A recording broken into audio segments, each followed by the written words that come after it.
Sir, ये जो सर्वे अभी आया है इसके बारे में आप क्या बोल सकते हैं? जिस प्रकार से एक ग्लोबल सर्वे की जो रिपोर्ट आई है प्रधानमंत्री जी के आर्थिक सलाहकार परिषद द्वारा, सर्वे बहुत ही चौंकाने वाला सर्वे है कि यानी 1950 से लेकर 2015 तक का उन्होंने रिपोर्ट पेश की है, जिसमें हिंदुओं की संख्या 6.62% घट गई है और अल्पसंख्याओं की जो संख्या है वो 43.15% बढ़ गई है। ये कैसा हो रहा है? ये आखिर इतनी जनसंख्या किस प्रकार से बढ़ रही है और हिंदुओं की संख्या किस प्रकार से घट रही है? मुझे लगता है एक बहुत बड़ा षड्यंत्र है भारत के ऊपर। जिस प्रकार से पाकिस्तान हो या बांग्लादेश हो, वहाँ पर हिंदुओं की संख्या घट रही है और भारत में मुसलमानों की संख्या बढ़ रही है। जैसे हाल ही में अब चुनाव का माहौल है, तो बहुत सारे लोग अलग अलग प्रकार के स्लोगन लगा रहे हैं कि हम वोट जिहाद करेंगे। तो मुझे लगता है ये जनसंख्या बढ़ाने का ये जिहाद इन्होंने प्रारंभ किया है और उसमें ये लोग सफल हो रहे हैं। तो इनकी जनसंख्या, यानी देखिए, हर एक की जनसंख्या, अगर भारत में अगर जनसंख्या बढ़ेगी तो बहुत सारे प्रॉब्लम्स फेस करना पड़ेगा। तो आने वाले समय में प्रधानमंत्री तो मोदी ही बनेंगे। प्रधानमंत्री मोदी जी बनने के बाद में जनसंख्या नियंत्रण पर अगर कानून लाया जाएगा तो देश सुरक्षित रहेगा।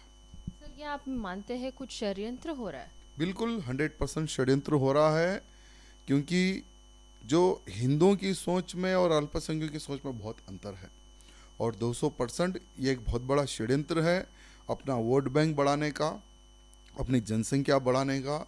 क्योंकि अभी देखिए, ये लोग जिहाद की सोच रखने वाले लोग हैं और भारत को एक इस्लामिक देश बनाने की सोच रखते हैं। तो इनकी जो प्लानिंग है वो कई वर्षों से उस प्लानिंग के ऊपर ये लोग चल रहे हैं।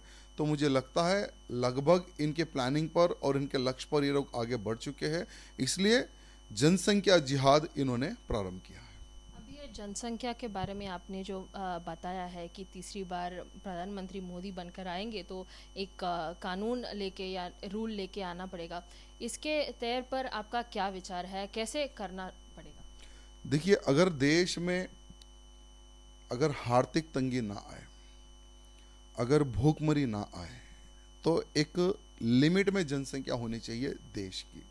जैसे चाइना हो, अलग अलग देशों में भी इस प्रकार के कानून बने हुए हैं कि कौन कितने बच्चे पैदा करना है, एक लिमिट है। तो अगर भारत में भी उस प्रकार का अगर कानून आएगा तो हमारा देश भी सुरक्षित रहेगा और किसी भी प्रॉब्लम हमारे देश में नहीं आएगा। इसलिए हम लोग कई वर्षों से एक डिमांड कर रहे हैं, जनसंख्या नियंत्रण पर कानून लाया जाए। और आज देखिए, भारत में, हमारे भारत देश में 5 करोड़ से अधिक रोहिंग्या मुसलमान बसे हुए हैं। इसलिए तो हमारे अमित शाह जी कहते हैं कि हम एनआरसी लाएंगे, जो बाहरी लोगों का जो कब्जा है हमारे देश में उनको हम हटाएंगे। हटाना ये लक्ष्य नहीं है कि हम मुसलमान के दुश्मन हैं, हम चाहते हैं कि हमारे देश की जनसंख्या ना बढ़े। वही उद्देश्य से एनआरसी लाकर जो बाहरी लोग जो इनलीगल रूप से जो देश में बसे हुए हैं उनको हटाना है और देश सुरक्षित रखना है, यही भारतीय जनता पार्टी का लक्ष्य है। सर, आपको पता ही है 213 में जो अकबरुद्दीन ओवैसी ने जो स्टेटमेंट की थी कि 15 मिनट दे दीजिए, हम पूरे हिंदुओं को क्या करना है हम करेंगे। कल नवनीत राणा ने बिल्कुल उसी तरह 15 सेकंड का एक भाषण दिया था। उसके ऊपर आपका क्या विचार है? 2013 में अकबरुद्दीन का जो भाषण था कि 15 मिनट में हम 100 करोड़ की हिंदुओं की ताकत क्या है हम बता देंगे, मुसलमानों की ताकत क्या है हम बता देंगे, ख़त्म कर देंगे, इस प्रकार का अकबरुद्दीन का एक बयान आया था। वो समय पर भी हमने काउंटर दिया था अकबरुद्दीन ओवैसी को और असेंबली में भी हमने कहा था कि भाई तुम तो 15 मिनट मांगते हो, हमें 5 मिनट दे दे, सिक्योरिटी हटा कर आ जाए, आमने सामने की लड़ाई लड़े, तुम में और हम में कितनी दम है हम बता देंगे। लेकिन ये अकबरुद्दीन ओवैसी हो या असदुद्दीन ओवैसी हो, ये लोग सिर्फ पब्लिक में ही पुकारते हैं। अगर देखा जाए तो ये दोनों के दोनों नपुंसक लोग हैं, इनमें कोई दम नहीं है। ये सिर्फ पुकारने वाले, भौंकने वाले कुत्ते कह सकते हैं इनको। लेकिन वास्तव में सबसे बड़े अगर मुसलमानों का कोई दुश्मन है तो ये दोनों भाई है।